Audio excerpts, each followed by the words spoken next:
Right, be around figure transformations. And what I want to discuss is the difference between men and women in terms of how they get tight or and how things kind of get altered. Now, I think honestly, a lot of women have much better body mechanics in their lower extremities than men, where men have better upper body mechanics.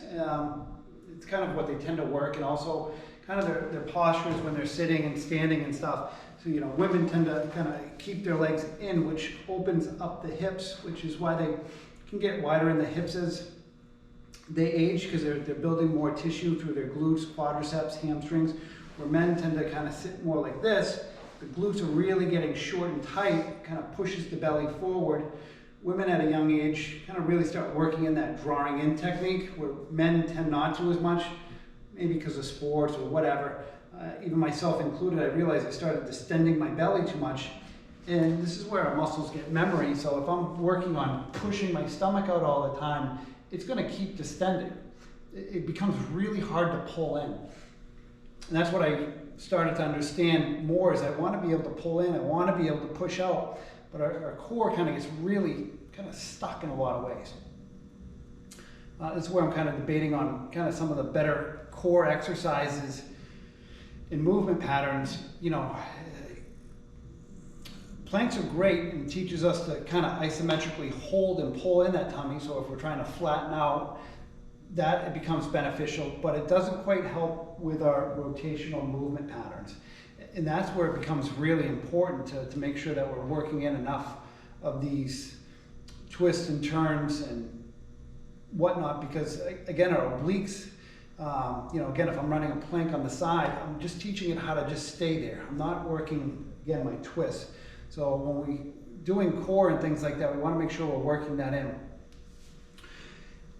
When we're working with kind of the percussion therapy, the difference between a little bit of men and women, it kind of comes down in somewhat similar spots. I mean, we still got to work the hips. For men, they got to start working kind of the groin pelvic area to basically start being able to pull that core in, which I had to start to do because I realized I was distending my belly too much, where women tend to can kind of naturally keep that in. Things they want to make sure they're working in, though, is like lower leg raises. If you can work them so that you're keeping these out, so you're taking away a lot of your hip flexors, even more beneficial, because again, that core is stabilizing and it's teaching us to try and keep the back flat. That's one of the hardest things for most people to do, is keep their back flat on the ground when performing leg exercise or just exercise in general. And a lot of that, again, has to deal with how we're holding our hips. A lot of people are doing this nowadays, and it's becoming, I can see a real issue.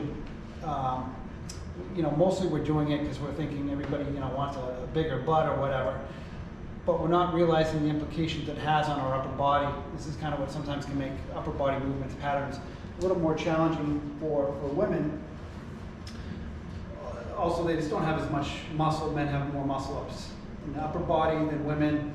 There's a lot of things that go into it, but men can honestly take a few things away that, you know, in my opinion, that women tend to do is, you know, their sitting posture, their drawing in techniques, I think are all, again, excellent. And, you know, this is where, again, in my opinion, men could take a little page out of what women tend to do. If you notice, a lot of women tend to be kind of a lot leaner and thinner through the midsection than men do.